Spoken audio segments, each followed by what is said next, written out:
আমরা সবসময় বর্তমান সরকার দেশের মানুষের পাশে থাকতে চাই। আর বিএনপির অভ্যাসই হলো বিএনপি জনগণের দল, আমরা সব সময় বলি, এবং জনগণের পাশে থেকে জনগণের সেবা করতে চাই। জনগণের সুখ দুঃখ কষ্টে সবসময় বিএনপি পাশে থাকতে চায়। আমাদের নেতা শহীদ রাষ্ট্রপতি জিয়াউর রহমান এবং আমাদের নেত্রী দেশনেত্রী বেগম খালেদা জিয়া, উনিও আমাদেরকে এই শিক্ষাই দিয়ে গেছেন, সবার দেশ হচ্ছে বাংলাদেশ। এই নবাবগঞ্জ বলেন, হাকিমপুর বলেন, গোড়াঘাট বলেন, বিরামপুর বলেন, হ্যাঁ, কাজে এই দেশটা ভালো থাকলে আমরা ভালো থাকবো, দেশটা খারাপ থাকলে আমরা সবাই কিন্তু খারাপ থাকবো।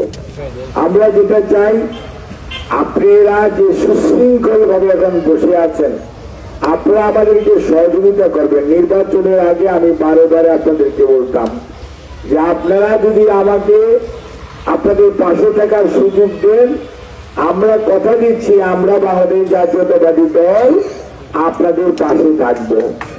আমাদের সরকারের বয়স, আমাদের মাননীয় প্রধানমন্ত্রী জনাব তারেক রহমান, আপনি খেয়াল করে দেখেন, বিরামপুরের জনসভার পরে একটা মাত্র উপজেলায় ফ্যামিলি কার্ড চালু হয়েছে এতদ অঞ্চলে, তার মধ্যে আপনাদের নবাবগঞ্জ নিয়েছে, এবং একটা মাত্র উপজেলায় উনি খাল খননের নিজ সরাসরি উপস্থিত থেকেছে, সেটা হচ্ছে দিনাজপুরের কাহারোল।